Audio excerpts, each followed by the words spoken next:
Very good morning to the office bearers of the All India Lawyers Union and also the young and also the senior advocates.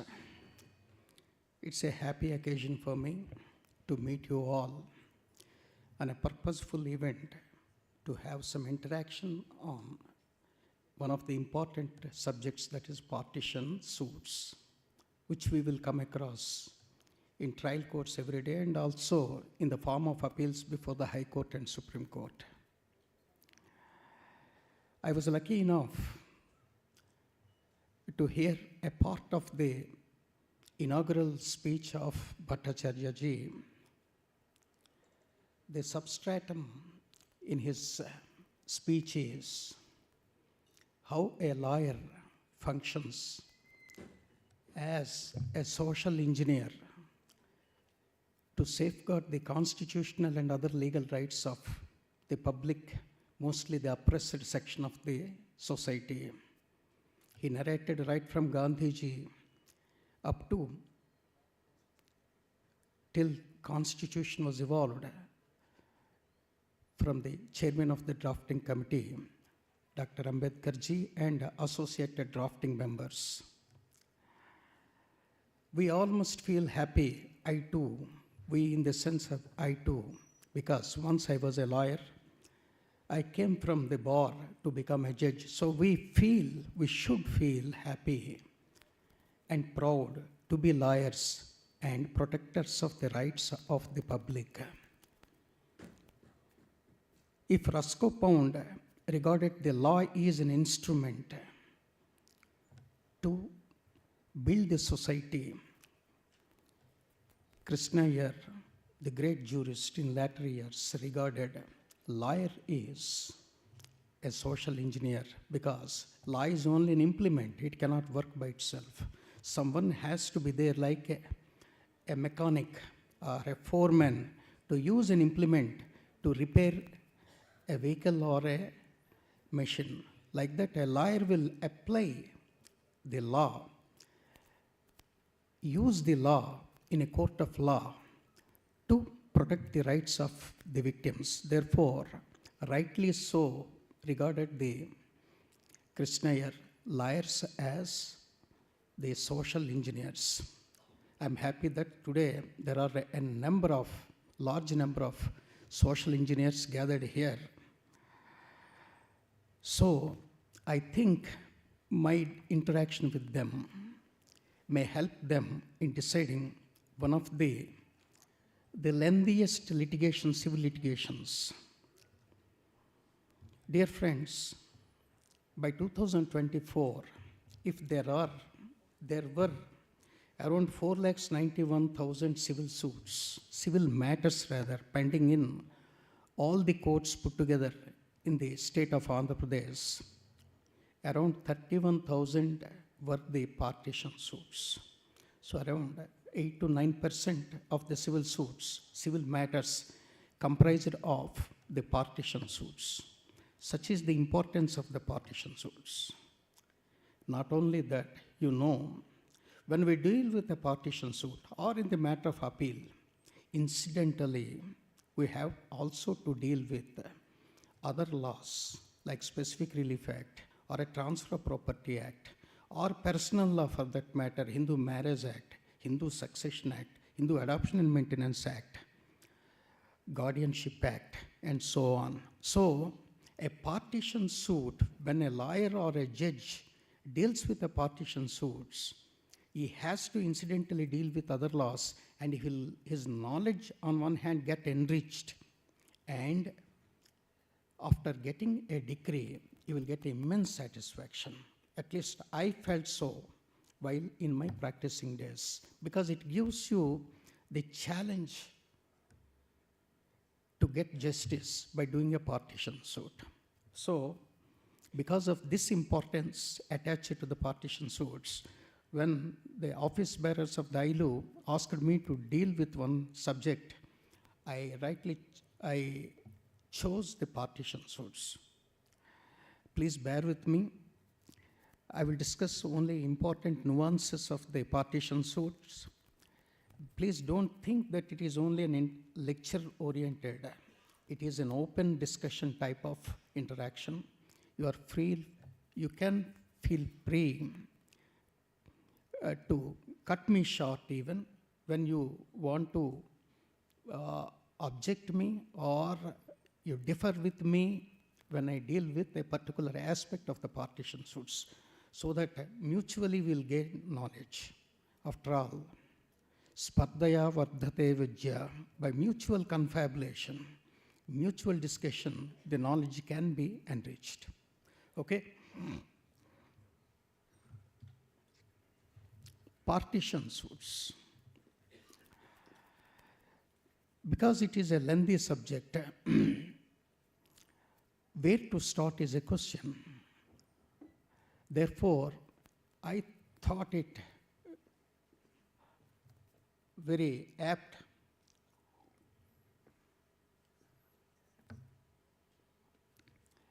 divide the subject into 3 compartments for easy understanding and easy discussion. The first segment is, or first division with regard to the partition suits is, who are entitled to seek for partition? Is the prime question, isn't it? And again, if this segment is taken, it cannot be answered readily unless we subdivide the said segment. Who are entitled to seek for partition prior to Hindu Succession Act came into force.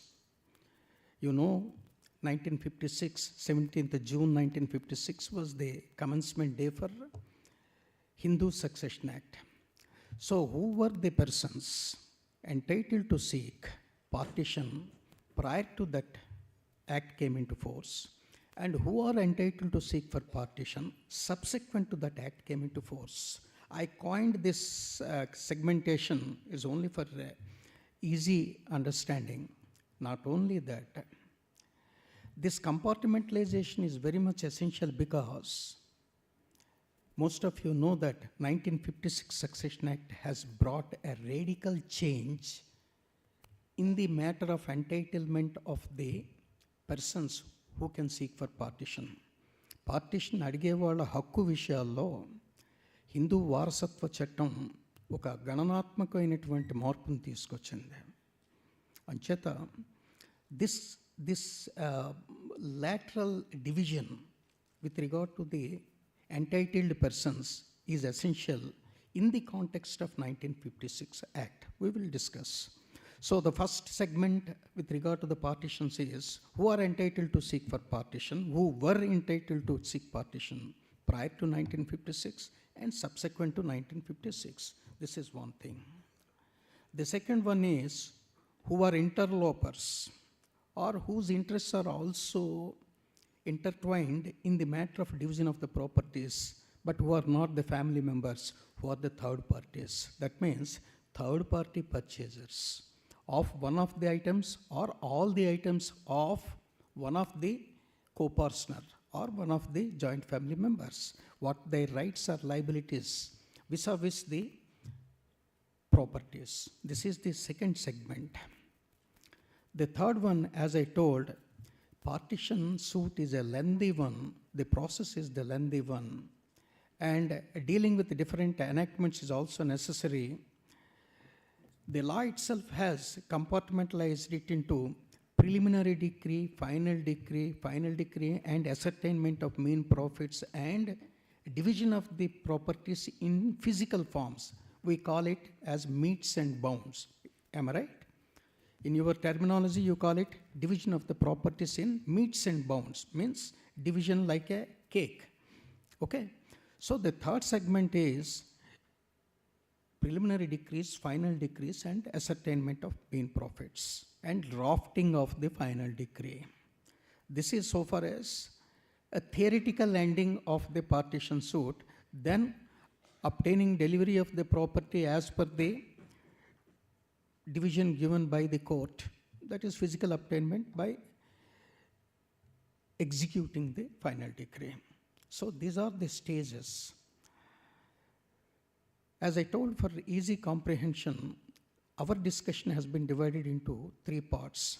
Who were entitled to seek for partition prior to 1956, subsequent to 1956 enactment. The second one is the rights and liabilities of the third-party purchasers in respect of the joint family properties or ancestral properties. The third one is continuation of a suit, culmination into a final decree, and with ascertainment of the main profits. This is the third one. The first one, let us see the first segment of the partition suits is who were entitled to seek for partition prior to 1956. This prior to 1956 entitlement, I must tell beforehand that I'm only dealing with the personal law of Hindus. Please don't misunderstand me, that I will be dealing with the rights and the modes of division of others. We are now concerned with Hindu co-personary, the division of the properties, the rights and liabilities, etc. So when we put ourselves a question, who were entitled to seek for prior partition 1956? Before that, we must know how the concept of partition was evolved. Is not it? Unless we know, unless we ponder over it, at least for the benefit of young juniors, though not for the seniors, the concept of partition, how it was evolved. It was not there earlier. The Hindu families themselves are regarded as joint families. The concept of joint family was prevailing in the Hindu society. I'm telling throughout the length and breadth of the country, not only related to a particular state or province or a region. In the entire India, mostly the families were joint. We have to seek for a reason, economic, geographical and political reasons also, mostly economic reasons. The Indian families were living gregariously. Gregariously means in flocks, living in togetherness. Why? Because India was, and mostly now is also, thrived on rural economy, that is basing on agriculture, horticulture, animal husbandry, and rural artisans like goldsmiths or blacksmiths, cobblery, and so on. All these vocations needed a joint effort, not by a single person. Isn't it? Agriculture cannot be done by a single person. It cannot be. So also animal husbandry or other forms of rural works, they cannot be done singularly. Therefore, India had been thriving on in living in a joint family system. That was the order of the day till recently. Thereafter, all the earnings made by whatever means were thrown into the common hodgepodge. We call it a technical term, common hodgepodge. All the earnings were blended into a common pot-like or chest and used for the benefit of the entire family. And it was managed and administered by one eldest person. They technically called as Karta of the joint family, is not it? This was the system prevailing in most of the families throughout the length and breadth of the country. So joint family system was prevailing. One single man was heading the family, administering the properties and other affairs of the family called as Karta, and all the earnings were jointly utilized for the benefit of the entire family. This was the system. Why then this system was withered? What happened later is again a political and international affairs also. Just Bhattacharya was telling about. There we were ruled by the foreign rulers. They introduced, without any equilibrium, the industrialization. And industrialization, if you happen to read the Indian history, Around 1780, in England, the industrialization was introduced with cloth mills. England was having a navigational force, so they used to travel throughout the country by navigation by selling their clothes. This system was also introduced. Bombay and Maharashtra areas, they have started the industrialization around 1780 to 1850 or so. Townships came, industries were developed. Then the rural artisanry lost their regular works because the mills produced everything which hitherto was produced by the rural people. They lost their jobs, and slowly the rural folk used to migrate to the towns for jobs and living. That is how the slow withering of the joint family system started and ultimately culminated in joint family system also disrupted and also properties were partitioned. That is how it is not a single day affair, it is a continuous onslaught right from industrialization. You please read the history, you will know how the joint family system was badly affected and rural artisans suffered because of a sudden introduction of the industrialization. This is one aspect. Coming to our subject, when partition was taken place in every family at that time, there was no a statutory law, is not it? At that time, in 18th century or 19th century, till there was no a regulated statute because it relates to the personal laws, personal customs of a particular community. The Britishers have not chosen to make any law, statute law, enforcing partition or with regard to the other affairs, marriage, adoption, etc., neither to the Hindus nor to the Muslims or to other communities. So how the partitions, how the adoptions, how the marriage affairs were taken place? Naturally, depending upon the customs, usages, and also the principles laid down or guidelines given by the great hermits at that time, by starting from Narada, Parasara, Yajnavalkya, Jimutavahana. These were the great saints. They have not only written the religious scripts, but they have also incidentally given certain guidelines and principles relating to other affairs. Dharma, Artha, Kama, Moksha.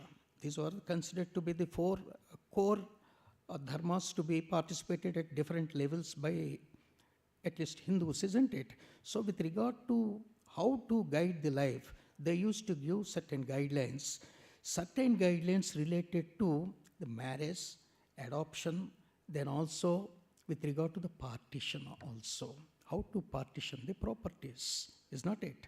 So basically the Hindu society relied upon the scriptures, customs and usages only for effecting the partition. This is how the situation was prevailing.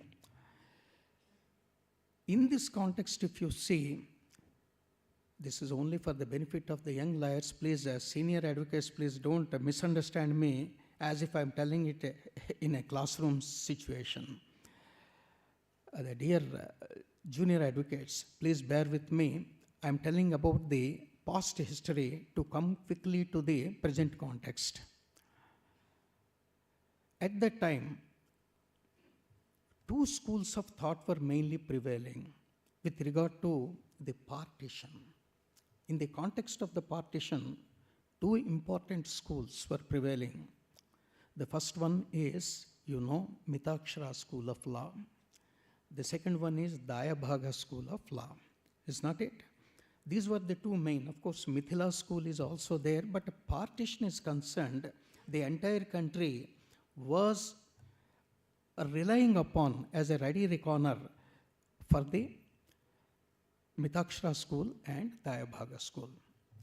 Let us first of all see what are the characteristic features. This Mitakshara School of Law was propounded by Yajnavalkya. And a book, his treatise was written in the form of a book by Ganesha, who was said to be one of the court poets in the southern regions, that is now the present day Karnataka, is not it?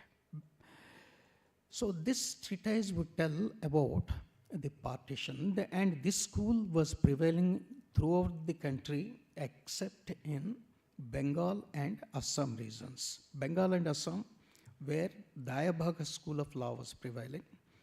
In other areas, mostly, thank you. The other regions, in the rest of the country, Mitakshara school was prevailing. What are the characteristic features of the Mitakshara school of law? This is what important. So far as partition is concerned, I am now concerned, rather we are concerned with the way partition was affected prior to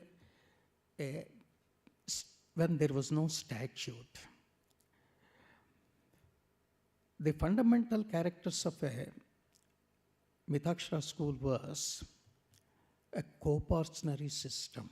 A coparcenary system of property division was prevailing, was propounded.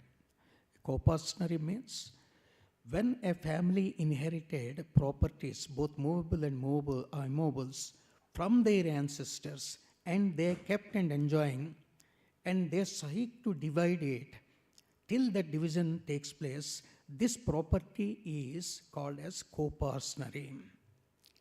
This is one aspect. The second one is who will be entitled to seek for partition. Then the coparcenary system under Mitakshara school tells that all the male members, by virtue of their birth in a joint family, will become the coparceners. This is another principle propounded under this law. So all the persons, male persons, by virtue of their birth in the coparcenary, they will be members of the coparceners. Obviously, females are not. This is what in later years thought that it was a great injustice was done to a woman. That we will come. So male members, by virtue of their birth in a joint family, will be called as coparceners. If that is taken, for simple understanding, a joint family is a larger circle where both females and males, all by blood or adoption or marriage, will constitute a joint family, out of which a narrower circle is drawn. Only male members will be regarded as coparceners, and they will have a right in the coparcenary property. Again, I must add immediately that we are dealing with only coparcenary property, not the independent properties or self-acquired properties or separate properties of coparceners. That is a different concept, and individual property is the individual right of that particular coparcener. That means a person may be a member of the coparcener and having a right in the coparcenary. At the same time, he may, out of his own exertion, earn his independent properties. That is a different. That has nothing to do with the coparcenary, unless that property is also by agreement blended with the coparcenary. That is the doctrine of blending. You all know that. That means thrown into the common hodgepodge. Then it will become a common property or joint family property.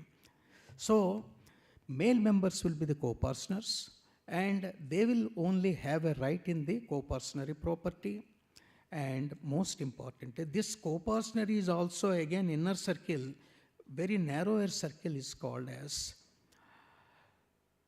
from the last holder of or the last ancestor to drawing 4 generations, right from him up to 4 generations, only will be called as coparceners. Other male members, though a members of the coparceners, right to seek partition is limited to 4 generations. Suppose A is there, his son, his grandson, his great-grandson. These 4 generations constituted into the main coparcenary who will be entitled to demand partition.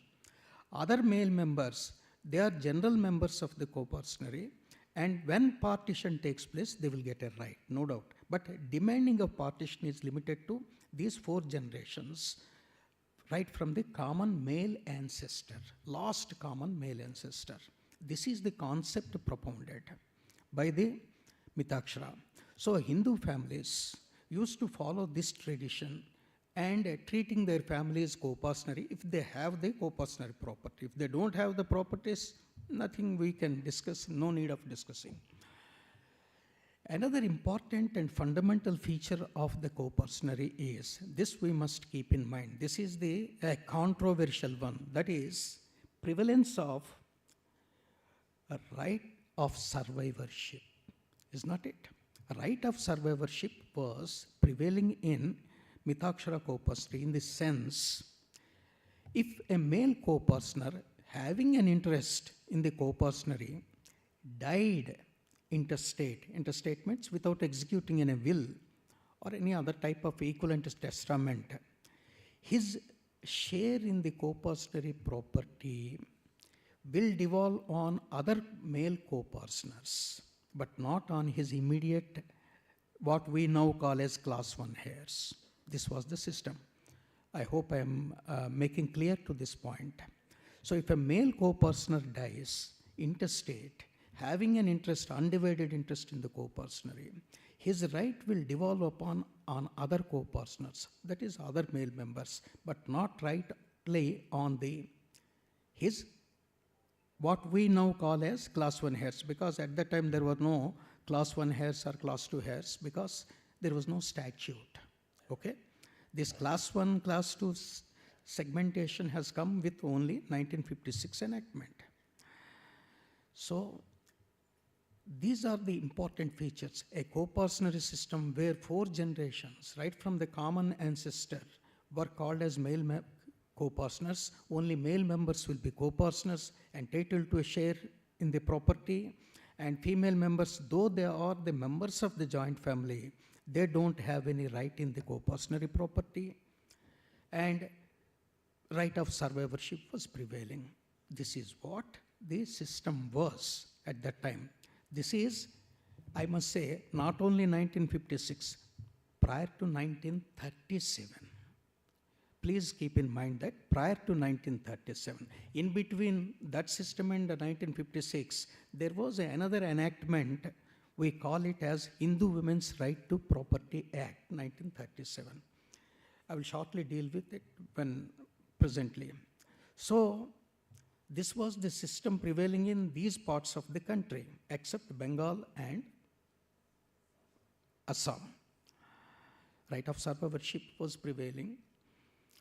Then what the women folk used to get, you may question me, they were entitled to right of maintenance, marital expenses, marriage to be performed to the women, daughters and sisters, etc., by spending the amount from out of the co-personary. They, if there are widows in the joint family, their maintenance was borne from out of the co-personary assets. These are the only 2 rights. Of course, at the time of marriages, customary gifts were given to them. In some families, it was not a must, but it was a tradition. We call it as, you might have come across in a number of documents, Pasupu Kunkuma gift deed. That was again a controversial term, whether it requires any registration like a regular gift or not. Of course, Supreme Court has set aside that controversy, that though it is a traditional document, it is liable under section 122 and 123 of the Transfer of Property Act. It requires a regular, what you call, registration and stamp duty, etc. Of course, that is a different aspect.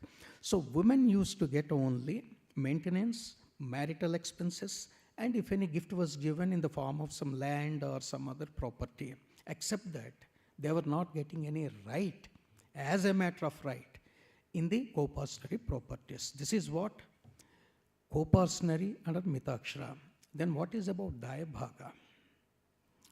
Dayabhaga, which was prevailing in Bengal and Assam, mainly in Bengal, it was propounded by the hermit G. Mutavahana. This is more, they say, a radical system than the traditional system of the Mitakshara, in the sense There is no co-partnership in the Dayabhaga law. There is no like co-partnership system, only male members getting a right over it. These things were not there. What is there in it? The last owner, who is the holder of the property, either he self-acquired or on division if he got it, he was the king like. That means he was the absolute owner of that property. He could have dealt with it as he liked. Neither his sons, nor daughters, nor his wife, others could have questioned. So during his lifetime, he was the absolute owner of that property, and he could have alienated also. That was the right. Then what happened after his death? If he died without executing any will, that means without any testament, thereafter his sons used to get. Daughter was not given till 1937. So we are now traveling from olden days up to 1937. Then we will go to the 1956. Okay. So Dayabhaga is concerned, the last owner of the property, the male, that is generally father, is the absolute owner. Sons could not have questioned. There is nothing like being born in a family as a male member will give you some entitlement in the property, was not prevalent in Dayabhaga system. After his death, whatever is remained, his sons used to take. Nor mother nor daughter used to get anything. So when we say legally, these two systems are called as, in simpler terms, by the historians and also legal judgments, they called as Mitakshara system is unobstructed heritage. Mitakshara system was regarded as unobstructed heritage. Dayabhaga system was regarded as obstructed heritage. Why this was unobstructed Mitakshara is, just you being born as a male person, you are getting a right. Your right is assured. Nobody obstructs it. That is why it was regarded as unobstructed heritage. But in Dayabhaga system, there is nothing like that. Father, the last holder of that property, obstructs your right. During his lifetime, sons or grandsons or others have had no right. Therefore, father's presence or last holder's presence is an obstruction to the subsequent persons. That is why it was called as obstructed heritage. Anywhere you may come across this terminology, you please understand in that context. Obstructed heritage and unobstructed heritage is the concept with regard to the Dayabhaga and Mitakshara systems.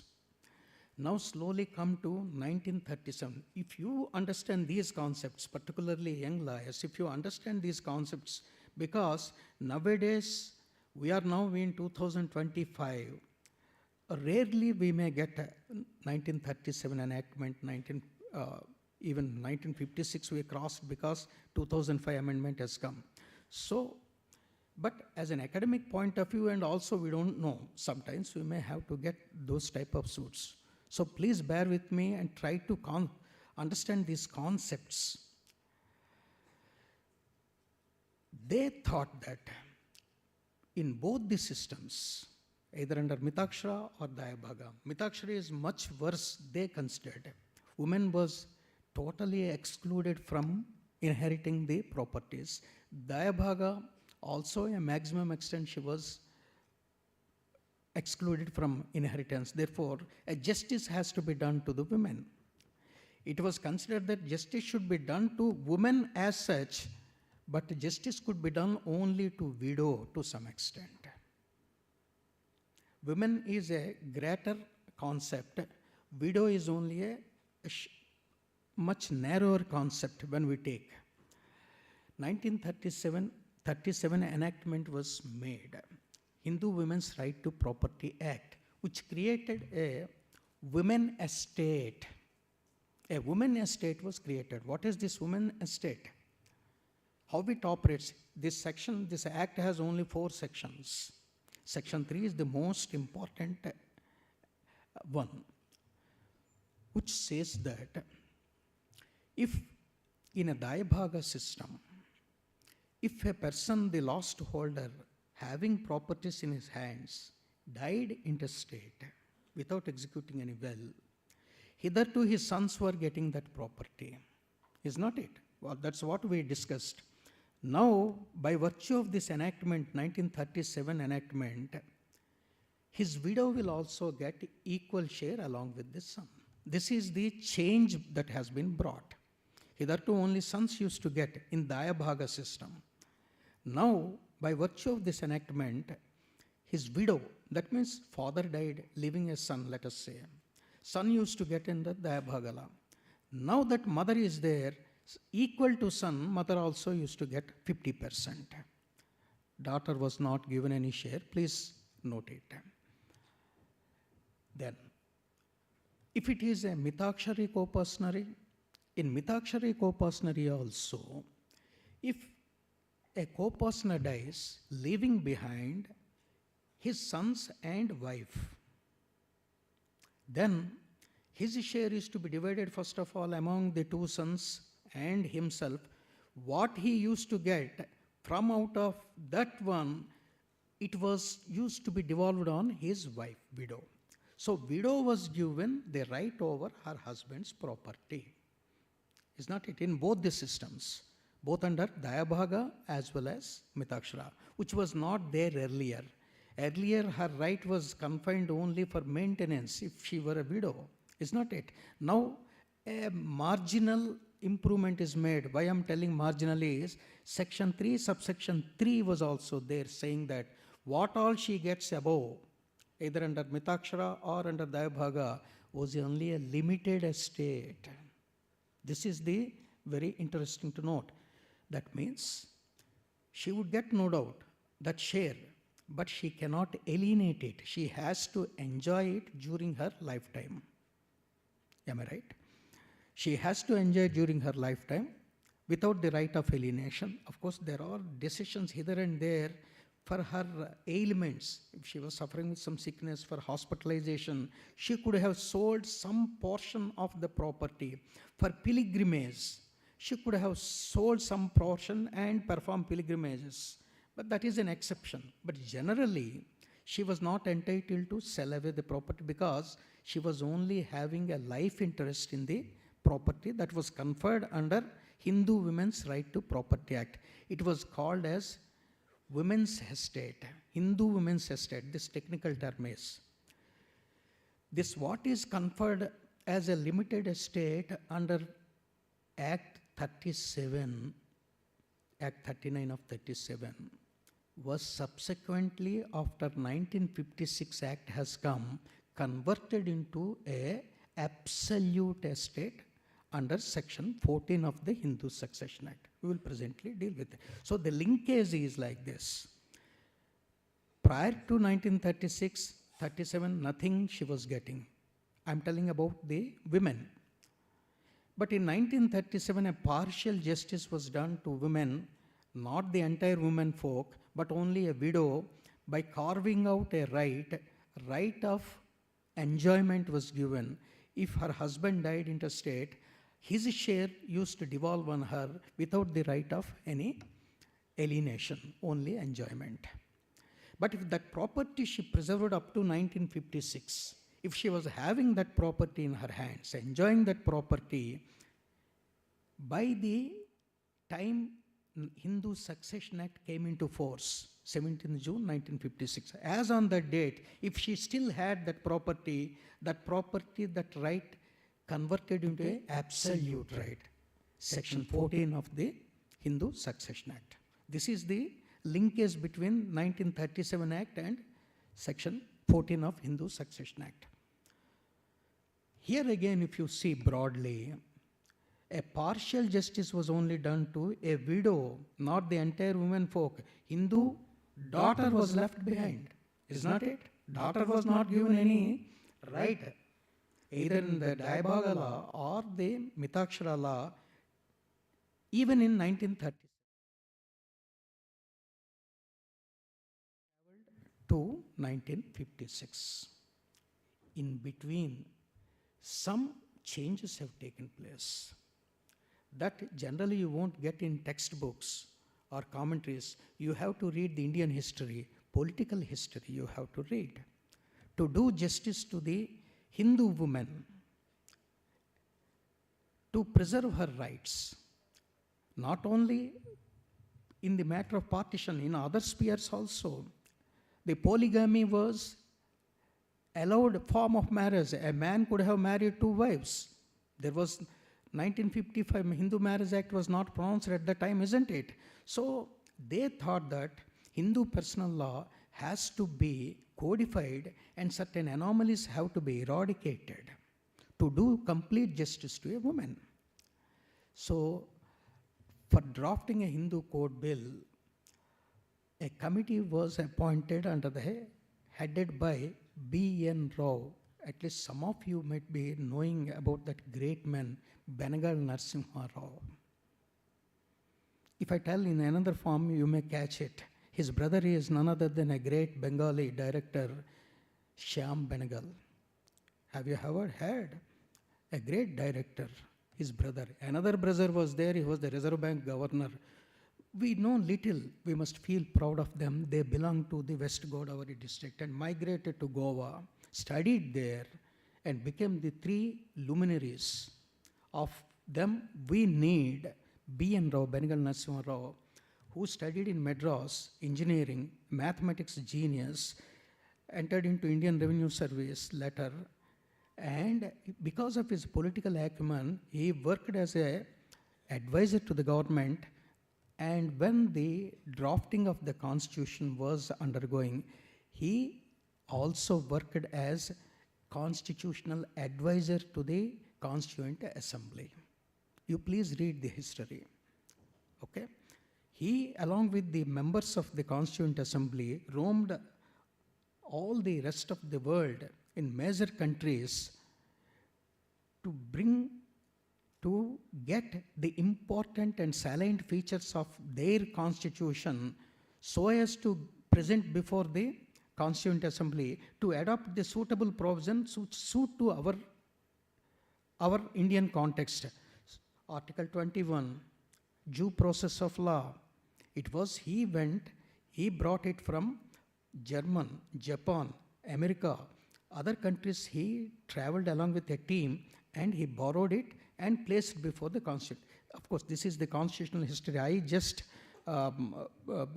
remarked it because Bhattacharya was dealing with this constitutional history, etc. Okay. For drafting the personal code also, he was appointed as the chairman for Hindu Code Bill. He along with other members prepared the code bill, and slowly one after another, the Hindu Code Bill, the personal law was substituted with the personal laws.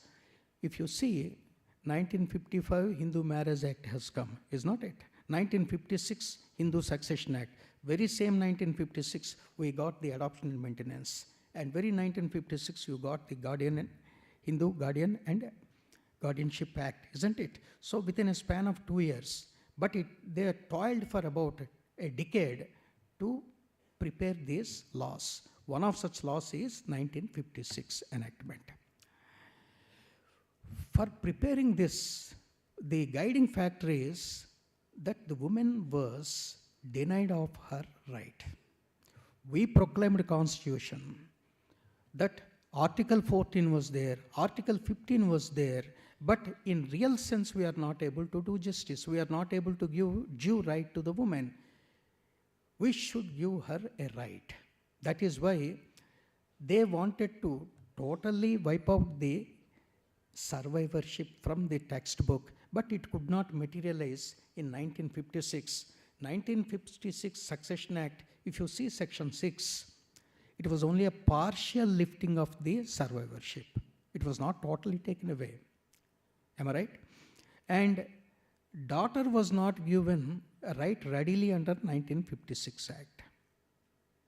What it said is that if a male person dies intestate, having an interest in the co-partnership property, At the first instance, his interest will devolve on the other surviving male persons, other surviving co-partners by right of survivorship. Akkada survivorship ane untundi first law. Then we have to read the proviso.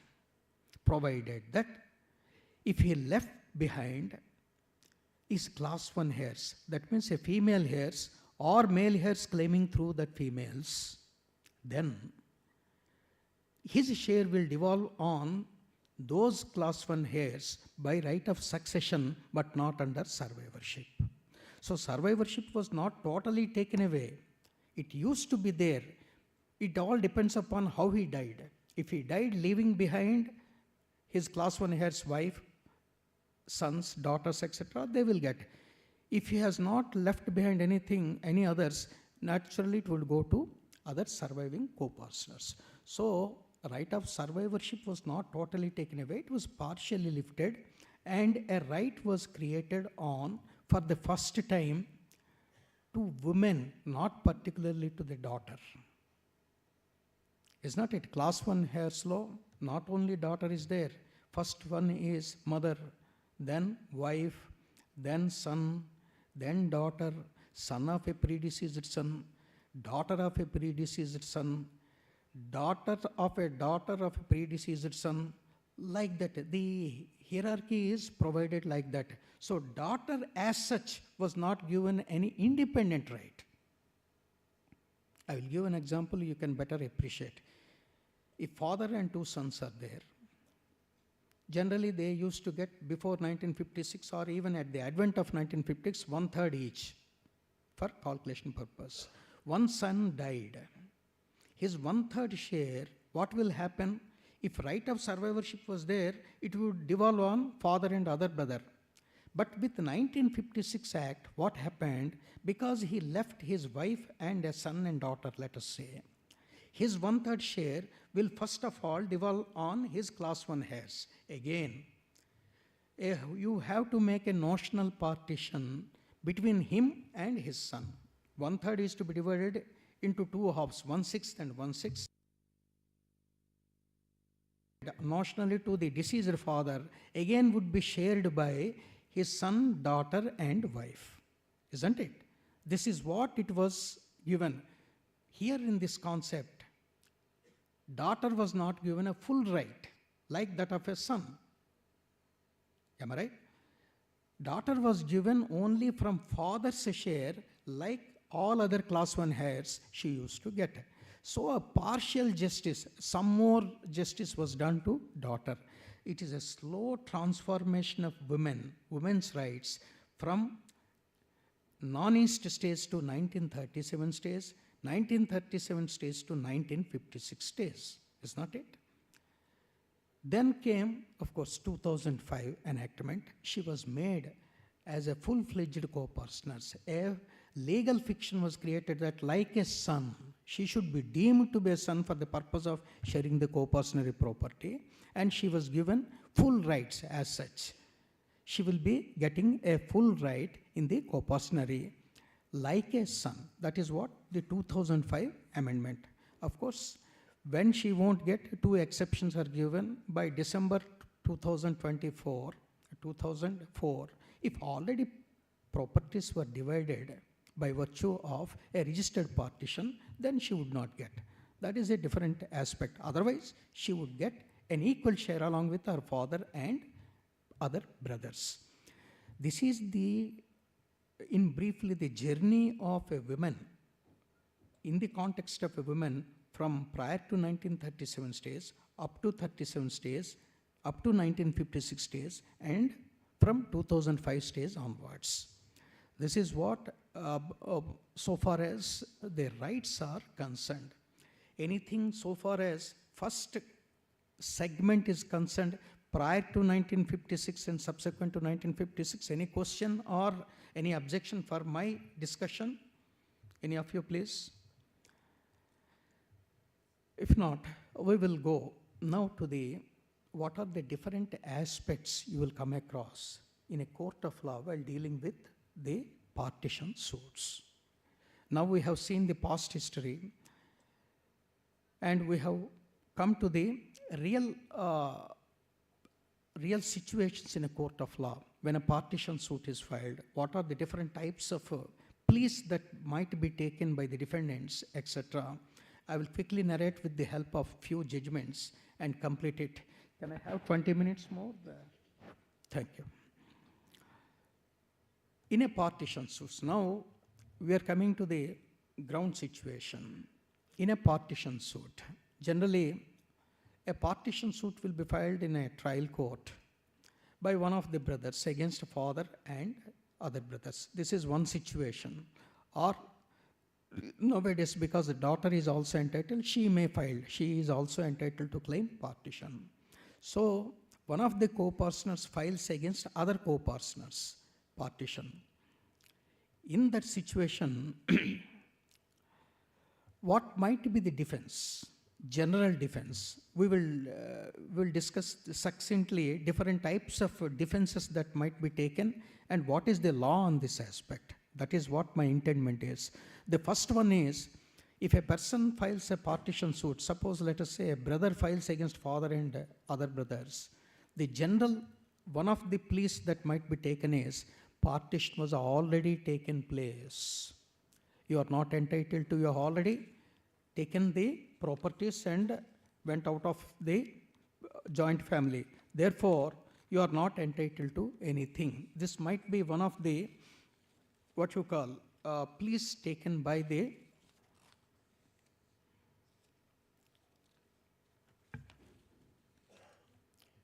other brothers and father.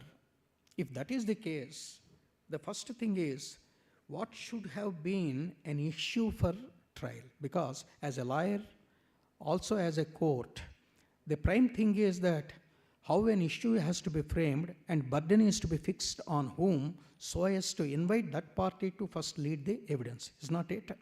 If it is the case of the defendants that partition has already taken place and he has taken away his share and is not entitled to any more partition in respect of the properties which are now there. In such a case, the issue has to be in terms of the judicial pronouncements, whether the co-partnership properties were already partitioned as pleaded by the defendant and plaintiff's suit is liable for dismissal. This should be, generally the burden will be on the defendants. Why so? The defendants are not disputing with regard to the existence of the properties. They are not disputing existence. They are not disputing the relationship also. These two things is not under dispute. The dispute is with reference to the partition had already taken place. If that is the case, the Supreme Court and other high courts have held that the burden squarely falls on the person who pleads already partition had taken place. If the partition were taken place, there will be n number of the documentary evidence also. Is not it? Each person who got his share, he has to get a revenue mutation. If it is a house property in municipal records, he has to get mutation, and so on and so forth. So the person who pleads partition had already taken place had to establish that there was already a partition. It was so held in, for your interest, AR 1971 Supreme Court, page 1962, Indra Narayan versus Roop Narayan. The first question that has to be decided, only two sentences I'm reading. The first question that has to be decided is whether there was a separation between the plaintiff and the members of the family. The plea taken in the written statement is somewhat curious in that case. And therefore, we agree with the finding of the High Court that there was no separation. The law presumes, this is important, the law presumes that the members of the Hindu joint family are joint. That presumption will be stronger in the case of father and sons. It is for the party who pleads that a member of family has separated himself from the family to prove it satisfactorily. Why? Because there is a presumption in favor of jointness because of the tradition which has been coming on. So if a person pleads that ours is a joint family, the court in the first blush will believe that, okay, take it for granted, it is joint. But this This presumption will not lead a subsequent presumption that joint family is having joint family properties. Existence of the properties you have to independently prove. That is a different one. But jointness is concerned, simply jointness is taken. If a person comes up with a plea that ours is a joint family, plaintiff generally, the court for the first time or first blush will believe it is a rebuttable presumption like. The defendants may say, no, we were already partitioned. Then the defendants, the burden should be cast on the defendants to prove that there was a partition. That is what in the decision Supreme Court has laid down. So friends, in the matter of sharing the burden, fixing the burden, etc., in preparing the issues, these type of decisions will help you. Then second type of second type of plea in a partition suit that will be taken either by all the defendants or some of the defendants. The property shown in the plain schedule, either all the properties or some of the properties are self-acquired properties of some of the co-partners. You will come across in some suits, isn't it? Sometimes we will come up with a plea of the defendants or one of the defendants that these properties, A schedule land, out of item 1 to 5, items 1 to 3 are the self-acquired properties of the third defendant or second defendant. If this is a plea taken, what is to be done? On whom the burden lies is again a question. See, again we must say that at the first instance, the burden will be on the plaintiff to prove. General burden will not go away. Evidentiary burden will have to shift. Whether the suit properties or joint family properties is the general burden that will be there as pleaded to the plaintiff and acquired with the ancestral nucleus. First thing is the plaintiff has to establish that all the properties are acquired with either the joint family nucleus or they inherited from the ancestors. This general burden he has to, first of all, discharged. Then the burden shifts on to the defendant who claims that out of the total properties, so and so items are my self-acquired properties. Then burden shifts on to him. Am I clear on this aspect? So for this proposition, there are a number of decisions. AR 1988 Karnataka, page 174, Basteppa Bangarappa versus Irvakka Thotappa, where the Karnataka High Court so held that the burden will be on the person who claims that particular item of property is his self-acquired property. But this burden comes into play only the primary burden that all the properties were acquired with either joint family nucleus or were inherited from their ancestors. That preliminary burden after he discharges by adducing evidence, then the burden shifts to the defendant. Again, we have a Supreme Court judgment in that context, AR 1960 Supreme Court, page 335, similar line. Then we have another judgment also, AR 2003 Orissa, page 136, similar type of one. So, the essence of these decisions is that when a person claims that particular property out of the the listed properties is his self-acquired property in a partition suit, the burden is on him to establish that it is his self-acquired property, acquired with his self-exertions. Okay? Then, in another type partition suit, in another instance, rather another example, sometimes one son or some sons will file a suit for partition against father and also some brothers, or sometimes only against a father. It may depend upon the situations. That is one aspect. What is more important is, along with seeking partition, they also take a plea that the father has, while narrating some scheduled properties, has sold these properties to third parties for his illegal purposes or vices. So, sometimes they ask for cancellation of those sale deeds, or they ignore the sale deed and seek for partition also sometimes, isn't it? So in essence, in a partition suit filed by sons against the father, they claim that some of the properties were alienated by the father, not for joint family needs, requirements, but they were alienated for his vices.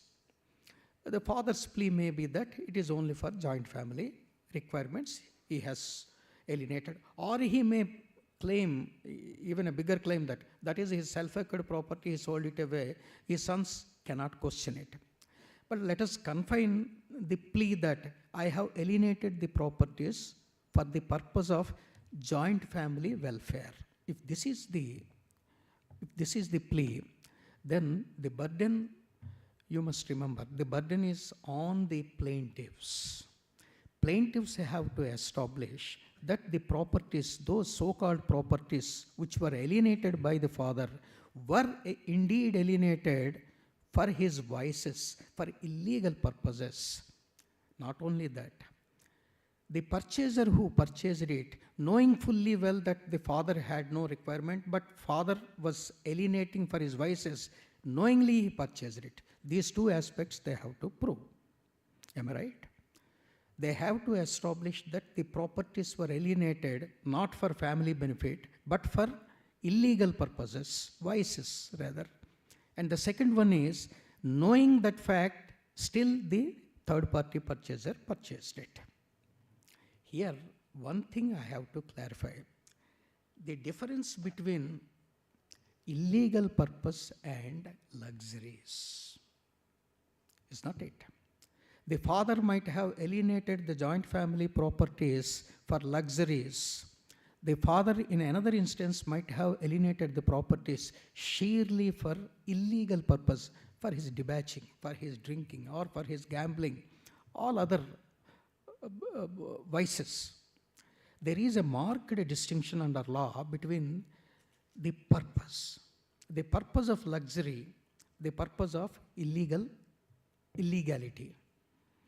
It is only when the law is that it is only when the purpose is for an illegal one, sheerly for vices, not for any family purpose, then only that sale deed can be set aside if asked for, or can be ignored by the court. If it is for a luxury, let us say a school teacher, being the karta of the joint family, hand-to-mouth person, having his salary or a house only, or another land also, sold the land and purchased a car. The sons wanted rather at a later stage to question that, what you call alienation, saying that car was a luxury for us, for our family. This could not have been done at the cost of our education. He purchased the car, therefore the sale deed may be set aside. The court would say no. It might be a luxury, but it is not a illegality. His family could not have afforded a car at that time. Still being the karta, he knows how to run the family. The court is not there to question it.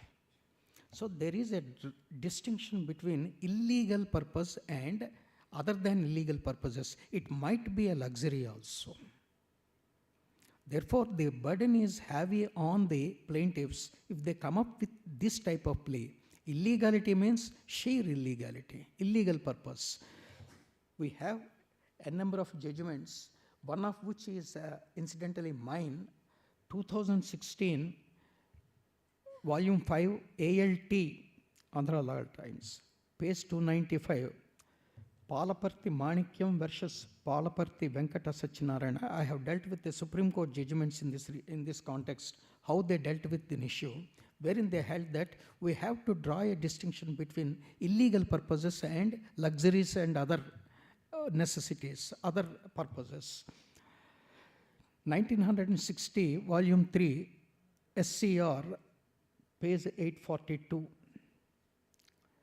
Again, 1964, of course, in 2016, I dealt with these judgments, but they are Supreme Court judgments I'm giving for your purpose. 1964, Volume 2, ALT, page 377. So please remember that when this is the plea, the burden is heavy on the plaintiffs to establish illegal purposes, vices, with an acceptable evidence, plausible evidence, then another type of partition suits. Sometimes a plaintiff files a suit for partition saying that I am the adopted son of the defendant. He has adopted me, and therefore I became the member of the co-partner in that family. Therefore, I am entitled to a share along with him. I demand partition. He has not given my adoptive father, therefore, properties may be divided. If this is the plea, the defendant in some cases may say that there is no adoption. Most of the cases we say that is not my adopted son, but was only a fostered son. Fostered means mudduga techi unchadam, less than adoption. There is no legal sanctity for what you call foster to claim any property. But adoption, of course, he is removed from the original plant and supplanted in the adoptive family. That is a different one. Legally, he is entitled to all the consequences by virtue of Section 12B of Section 12 of Hindu Adoption and Maintenance Act. Section 12 is the important section to guide these type of cases. Okay, if a plaintiff claims that I am an adopted son and the defendant says that you are not my adopted son, the question of partition does not arise. If this is the type of plea he has taken, generally the burden will be on the plaintiff first of all, claim that to prove the adoption. Depending upon the second plea that even assuming that there is adoption, the properties are all my self-acquired properties, nobody can lay a claim. Basing on it again, he has to establish whether the properties are ancestral properties, or that is co-partner properties or not. A second issue will follow. But we must first of all bank on the first issue, that is adoption.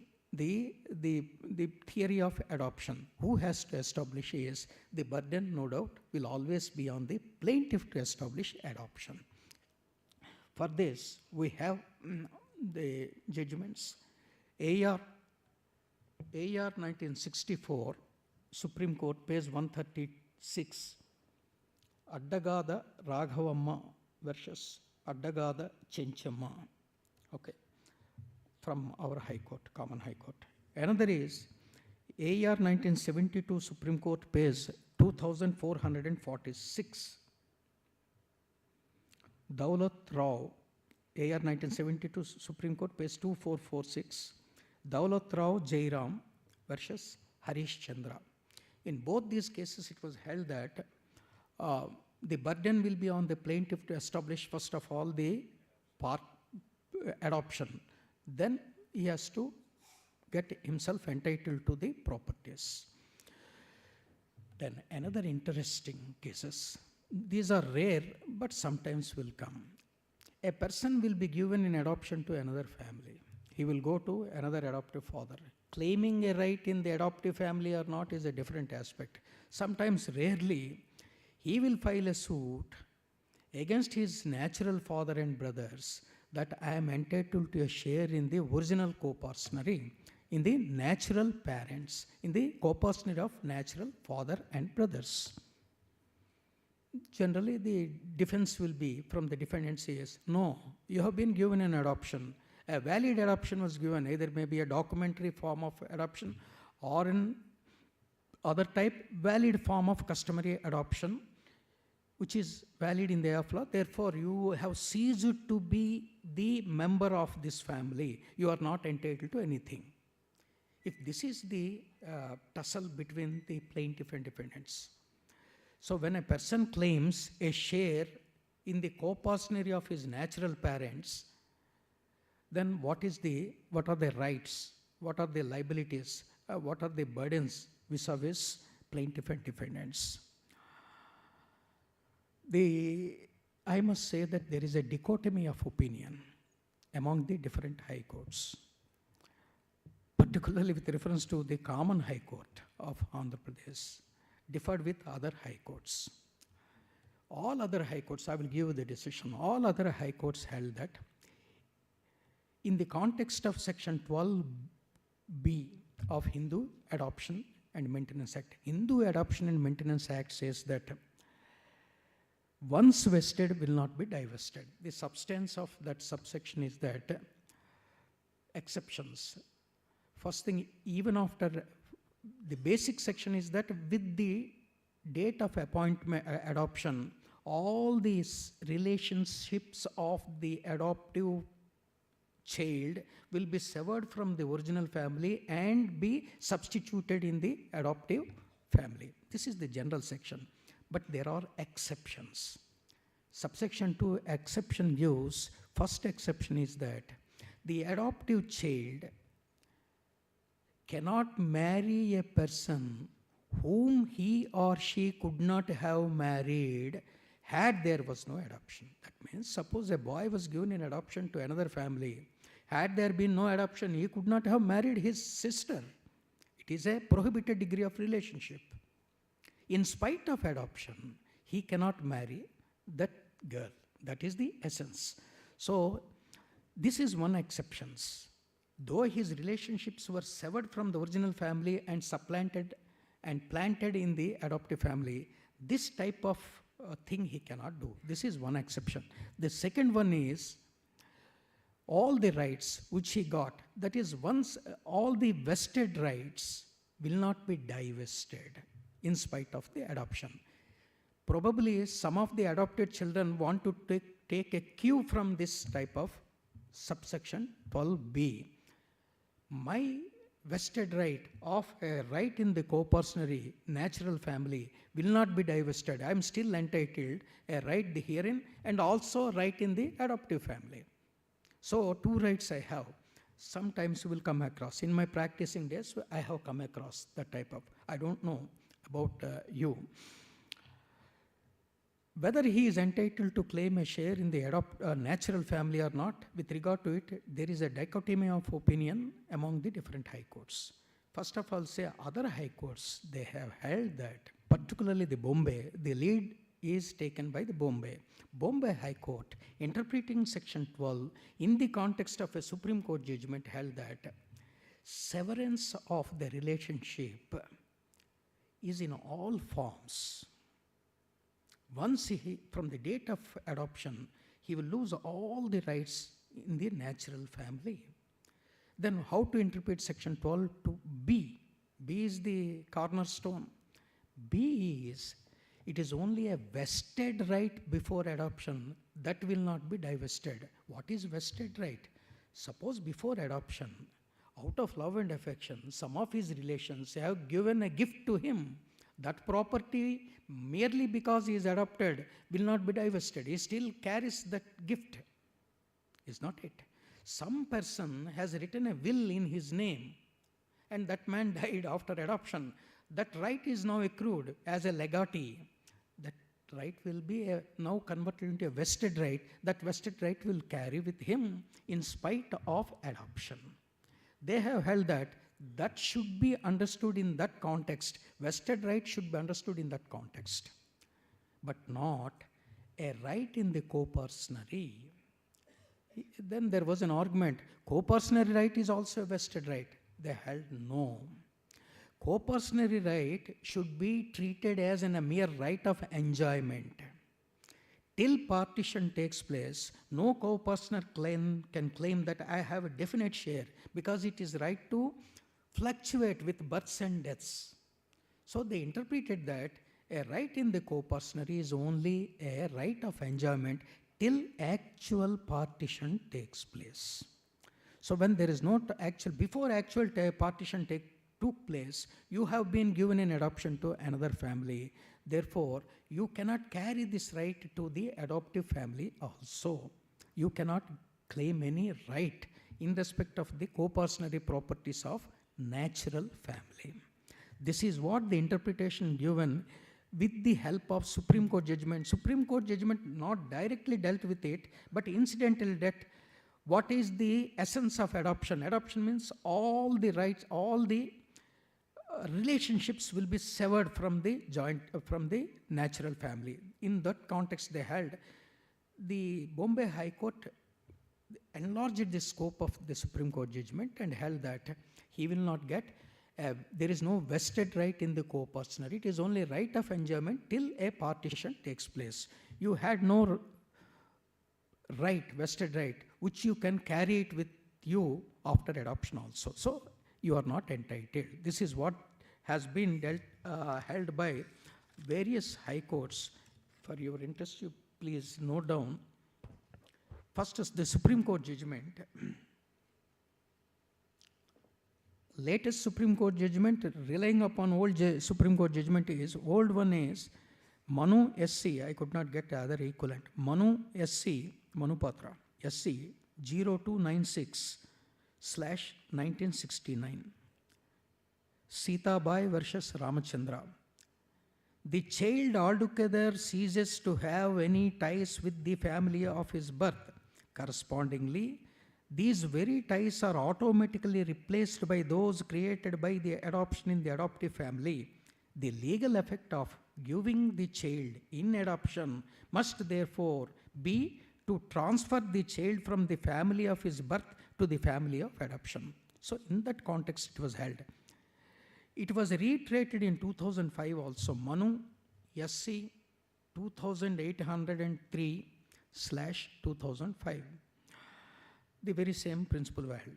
But it was taken, 1969 decision was taken by the Bombay High Court and held that Bombay and Karnataka also. AR 1992 Bombay, page 189, Devagonda, Rayagonda Patil, DR Patil versus SR Patil. Another judgment is AR 2001 Patna 125, relying upon the Bombay High Court. AR 2013 Karnataka, page 49. AR 2018 Madhya Pradesh, page 42. These four, Madhya Pradesh, Patna, Bombay and Karnataka, held he will not get any right in the natural family. But please take note of our own High Court decision. AR 1981 AP, page 19, Yarlagad Nayudamma and others versus Government of AP. In this decision, of course I must tell that in this decision, they have not perused the earlier Supreme Court judgment or other High Court judgments, but basing on the commentary of a commentator, it was held that merely because of adoption, the adoptive child will not lose any rights in the natural family. So basing on the commentary, it was given. I leave it to you for your studying, and when time comes, you may quote as you require. But there are differences of opinions so far as the entitlement of an adopted son in his natural family. This, the AP High Court judgment, but it was a single judge judgment. It was held taking into the commentary of the one of the commentators, but not on the legal pronouncements already made. But I leave it for your studying and quoting it. So this is one judgment. We'll keep within 10 minutes we will complete it. Other important aspects is, I was telling about a third party purchaser, is not it? Third party purchaser, prior to 1956, there was no right for alienation of any co-partner's his interest. It is only in 1956, Section 30 has provided him a limited right of executing a testamentary disposition under Section 30, is not it? He can execute a will with regard to the undivided share, but he cannot gift it away and give it away because there was no partition at that time. Despite this same, we will come across number of occasions, a undivided co-partner used to execute a sale deed, selling away some marked property, though partition has not taken place, or his undivided share in the co-partnership, and purchasers are purchasing it. They come up. What is their right is the question. The thing is that prior to partition, they cannot have any right. They have no right of joint enjoyment also. It was so held. What is the only right is they can seek for partition. They can apply for partition with a request to the court to make an equitable partition. This is the wording used, equitable partition they can pray for. Look, one of the co-partners sold his share or one of the properties to me. I am the third party purchaser. Let the partition may take place and the property which was sold to me may be allotted to the share of my vendor and that may be delivered to me. This is the equity, he is praying for equity. Sometimes his equitable request may be considered by the court depending upon the facts and circumstance or may be rejected. His remedy lies elsewhere with his vendor. You can take note of AR 2008 Supreme Court, page 2489. AR 2008 Supreme Court 2489. Hardev Roy versus Shakuntala Devi. Another decision also, AR 2009 Supreme Court. This is with regard to the third party purchasers' rights and liabilities. AR 2009 Supreme Court 2141. Okay. Pitani Suryanarayana versus Rapaka Venkata Ramana Kishore. It's probably from the Andhra Pradesh. Rapaka Venkata Ramana Kishore. In these two decisions, it was held that third party cannot have a joint enjoyment. It is only right, if at all, is to seek for an equitable partition in a court. Or already if a partition suit is pending, he can request the court to add him as a party. That is a different aspect. And seek for equitable partition. But as a matter of right, he cannot claim anything. Then another one or two important aspects left, I will complete. Partition sought by the children born out of illegitimate marriage, is not it? So far we have dealt with aspects partition sought for by the legally wedded children born out of legally wedded marriage. Sometimes it may so happen the children which were born out of the second marriage, though the second marriage is invalid in the eye of law, you all know that by virtue of section 16 of the Hindu Marriage Act, a legitimacy was given to them. It's not if a man had a first wife, during the subsistence of that legal marriage, he marries another lady and begot children. The second marriage is invalid in the eye of law, but children who are born, there was no sin to them. Just they were born to such parents. They should not be bastardized. That is what the Supreme Court held. And they should be given some concession. Basing on it, the law was amended. Section 16, it was incorporated that though the marriage is invalid in the eye of law, either void or voidable marriage, the children born out of such marriage will be legalized. Then what are the rights of such person is another question. The Supreme Court on and often has held that they will not get any right except a right in the property of their father, parents. Is not it? I have to clarify it again. They will not be equated as that of co-partners on par with the legalized legitimate children. Legitimate children will be the co-partners in the co-partnery. But these children born out of the illegitimate marriage, illegal marriage, but they are legalized only to the extent of father's share they will get it. Suppose a father out of his valid marriage has two sons. He again contacted second marriage and got another son. So in the context of co-partnery, father and original two sons will only get property. From out of father's share, again the legally wedded marriage children and these legalized children will get.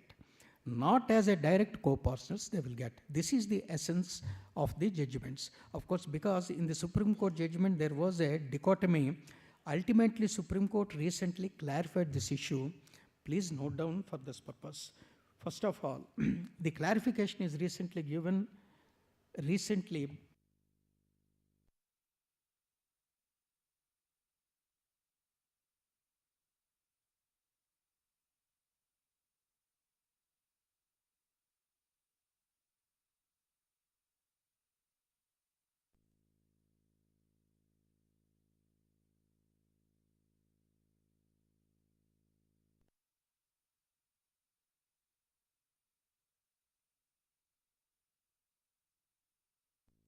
that is children born out of the first marriage.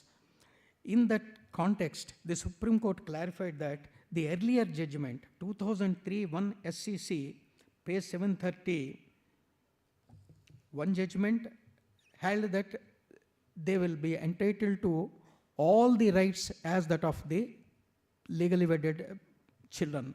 No. Another judgment is 2010 11 Supreme Court cases, page 483. These are the two decisions the Supreme Court dealt with in the 2023 latest judgment and held that they will not get the full rights as that of the legal children. They will get, no doubt, a share from out of the properties of their parents, but not as a full-fledged co-partners. This is what the clarification given while distinguishing these two judgments, 2003 and 2011.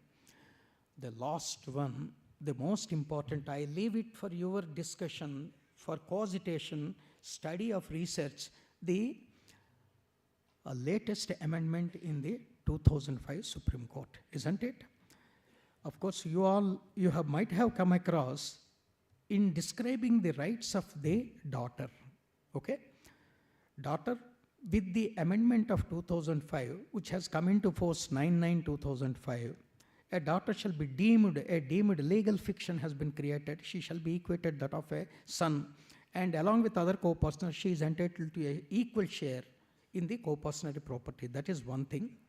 Only exception is if the properties was already divided by 20th December, 20th, am I right? Yes, 20th December 2004, by virtue of a registered partition deed, not a oral partition, then she will not get anything. This is the only exception. Right of survivorship is totally taken away by virtue of daughter becoming a full-fledged co-partner. This is so far good. Then, in this context, in applying this section, there was some difference of opinion. There are three judgments we need to note down and study. The first one is, of course, Prakash versus Pulavarthi, 2016, two Supreme Court cases. 2016, two Supreme Court cases, page 36, wherein a father died, daughter filed a suit for partition against brothers, not as a co-partner. By the time she filed the suit, this 2005 amendment has not come. She claimed only as a class 1 heir from out of the share of father. Pending that suit, this amendment has come. Then she got amended the suit, plaint, and claimed full-fledged share. The defendant's brothers contested that at best you will get only from out of the share of our father, along with us you may get, but you will not be equated as that of a co-partner, because with the death of the father already co-partnery was withered and you will not get anything. That contention was approved by up to the Supreme Court in 2016, this Prakash vs. Pulavarthi. But in a subsequent judgment, you may please note down, 2018, volume 3 Supreme Court cases, page 343, Danamma and Amar. They have come to a different opinion. The date of death of the father or date when she was born, daughter was born, is not consequent upon. As on the date of suit, or if no partition has taken place, she will be entitled to equal share. So, like that of her brothers. So there was a dichotomy of opinion. One is with regard to Pulavarthi case, another is Danamma's case. Ultimately, Supreme Court put at rest this contention and held in Vineet Sharma versus Rakesh Sharma, 2020, volume 9, Supreme Court cases, page 1. Isn't it? This one they held that the day, again reiterated the Danamma's version. The date of birth of the daughter is not important. Date of death of the father is also not important. From 9/9/2005 onwards, the daughter shall be deemed to be a son and she is entitled to a share in the co-personary property. That right cannot be obviated. This is what it has been held in this one. So the latest one is, of course, other judgments also one or two came, but relying upon Vinith Sharma's case. So this is with regard to the right. But what I wanted to give for your pondering and studying is, all of you please take into, because there is no decision to my knowledge and to my research has come. That is why I leave it to this August gathering. Take for instance, now, for all practical purposes and legal purposes, a daughter is a co-partner, isn't it? Let us take an example. A daughter with her right claimed a share against the father and her brothers in a co-partner property. And either in a court of law or as a respect, they have given her her share. Okay? She got her share in the co-partnership, either 1/4 or 1/3, depending upon the members of the co-partnership. She got some property as one of the co-partners. Now the question is, what is the characteristic of that property in her hands? If she is a married woman, she is having children, what is the characteristic of that property? Am I right? My question is struck to you. What is the characteristic of that property? We don't find in the entire Hindu Succession Act. We will find only Section 6 amendment, no consequential amendments either to Section 15 or other sections were given. That is why I am throwing open to you, what is the characteristic of this property? Take for instance a male person, a male co-partner, after division got some share, and that property, if he has children, it will be a joint family. That is a co-partner property between him and his children now. But if a daughter in a same situation got division with father and brothers and got divided and obtained some share, that property is now in her hands. She is a married woman, have children. Whether the equal consequences will follow, that means should that property be treated also as a co-partnership property between her and her children? This is one aspect. Whether she can act as a karta of the joint family. Of course, some stated that yes, she can act as a karta. But so far as this aspect, when I studied, some professors, some commentators stated that if we treat this property as a co-partnership property in her hands, her children will be also co-partners with her and also with her father. Father may have a co-partnership property because father, his brothers are having co-partnership. His children will be the co-partners in that co-partnership. At the same time, the children will also become the co-partners along with mother. Whether there can be two co-partners in the same family is one such situation we have to think. This is one aspect. The law is silent. The statute is silent. That is why I am throwing open to you for your, making a research study on this aspect. Another example, I am taking it further. Madhura, I will be completing within 5 minutes. Another instance, generally if a woman died, a Hindu woman died, leaving her property under Section 15 of Hindu Succession Act, who will get that her property is a question. Who will be getting that property depends upon what is the nature of the property she left. Am I right?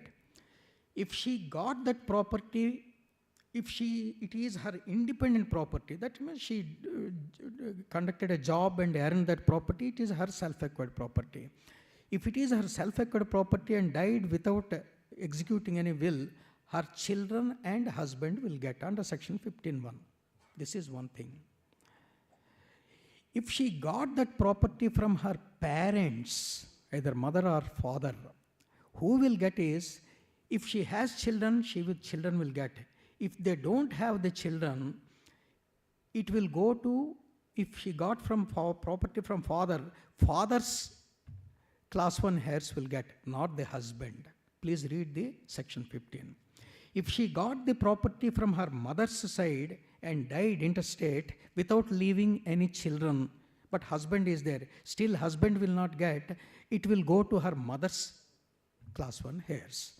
So, who will get a woman's property depends upon where from she got it. This is what section 15 says, that if it is her independent property, her children and husband will get. If she got from her father's side persons will get in the absence of her children. If she got from her mother's side, if she don't have the children, but husband is there, husband will not get, her mother's class 1 heir will get. Mother or mother's class 1 heirs will get. This is the section 15. Now take section 6. Now she is a full-fledged co-partner. A woman as a co-partner got some property, she is having children and a husband, she died intestate. To whom that property goes? Should we treat this co-partner share as her independent property, or a property got from her father, or property got from her mother? We don't have the answer. Some commentators suggested that section 15 should also have been amended. That has not been done. Adding that the property which she got as a co-partner property should also be treated as a property got from her father's side. This is only opinion of the commentator, but I am leaving it to all of you to make a study. I think I made clear the situation where section 6 amendment has left some gray areas, particularly with reference to how to treat the property which a woman got as a co-partner. So this is the aspects with reference to the partition. The last one is joint family property division, thereafter final decree petition, isn't it? In practical side, I'm coming again. Hitherto, just a decade back or some 5 years back, we used to, after obtaining a preliminary decree, we used to file a final decree petitions, isn't it? That is what we used to do for appointment of a commissioner, making a metes and bounds division, and for ascertainment of mean profits, etc. A separate petition were to be filed, but the Supreme Court, way back in 2009 itself, if I'm right, has held that there is no need of filing a separate application. The courts should treat it as a continuation of the suit. Has it come to your notice, all of you? There is no need of, if you file it, that is a different thing, but there is no need of filing a final decree petition. You decide it in the preliminary decree and post the matter for passing final decree also. It is the duty of the court, not the duty of the party, to file a separate petition for seeking final decree. If you want that judgment, please note down. That is with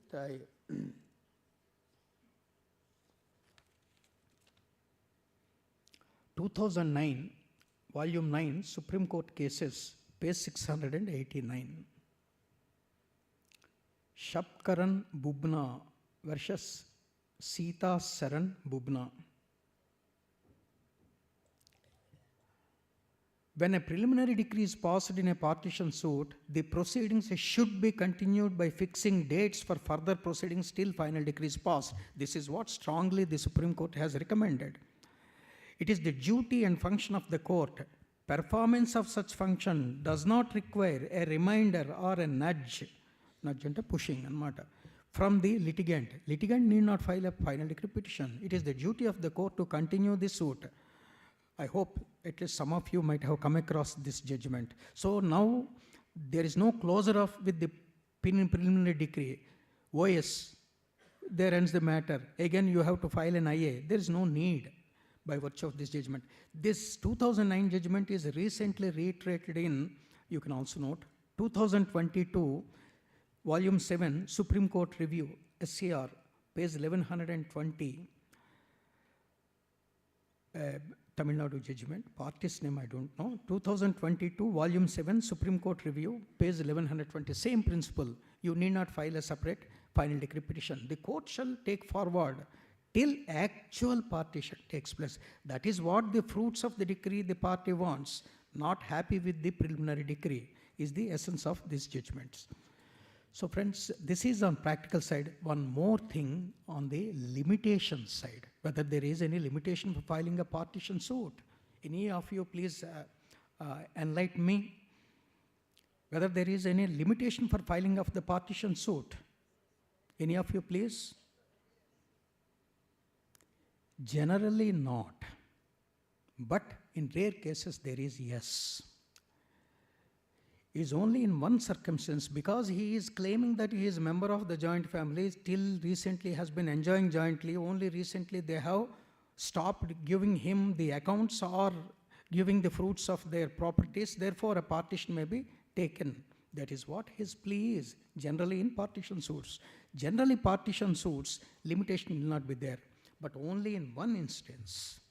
If the plaintiff admits that he has been ousted from the enjoyment of the properties, he has totally ousted from the properties by express mode, then he has to file under section 110 of the limitations, 110 article, he has to file the suit within 12 years like any other suit for recovery of the property. In such a case, he has to file the suit within 12 years, otherwise his right to seek for partition would go. Please note the judgments. 2006, 11 Supreme Court cases, page 600, Govindamal versus Perumal. There is a Madras High Court judgment also in the same lines. Supreme today, Madras High Court, R. Rayappan versus Rajammal. The judgment was dated 21/12/2023, relying upon the Supreme Court judgment. So generally there is no limitation in filing partition suits. But when plaintiff himself admits ouster, that means totally detached from the joint family enjoyment and properties, then he has to file the suit within 12 years. These are some of the important aspects which I considered worth discussing with you. Thank you for patiently bearing with me. Thank you.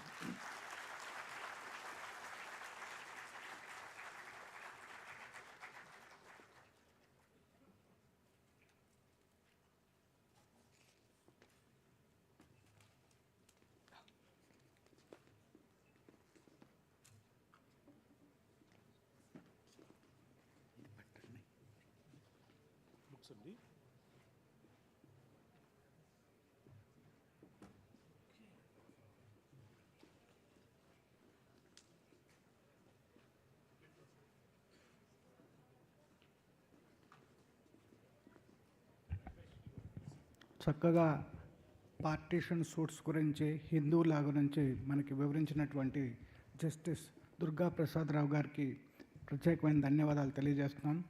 అటనే ఒక చిన్న programme next మళ్ళీ మనకి lunch break ఇస్తాము. మనకి class చెప్పినందుకు గుర్తింపుగా అట్టనే ఈ 3 డేస్ ఓరియంటేషన్ ప్రోగ్రామ్ని ఇనాగ్రేట్ చేసినందుకు మన ప్రెసిడెంట్ గారికి గుర్తింపుగా వాళ్ళిద్దరికీ ఒక 2 బుక్స్ ప్రజెంట్ చేస్తాము. I request our national president, Ms. Vikas Ranjan Bhattacharya, please come on the dais and adorn your chair, sir. We want to present a book to you, Citizens and the Constitution, written by Subhash Kashyap. I request Ms. Nutrapat Krishnamurthy, please come on the dais and present a book to our national president, Ms. Vikas Ranjan Bhattacharya.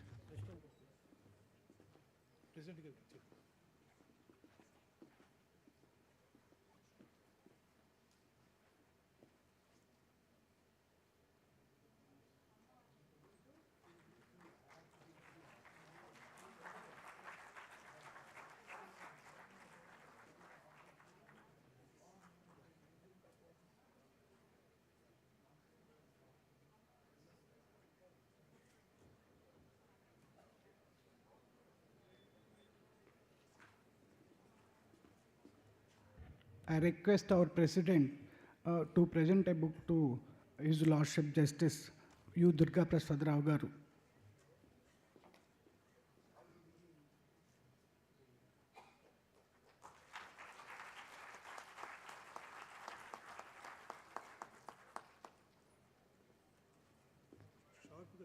ఈ session ఇంతటితో close చేస్తున్నాము. Lunch break.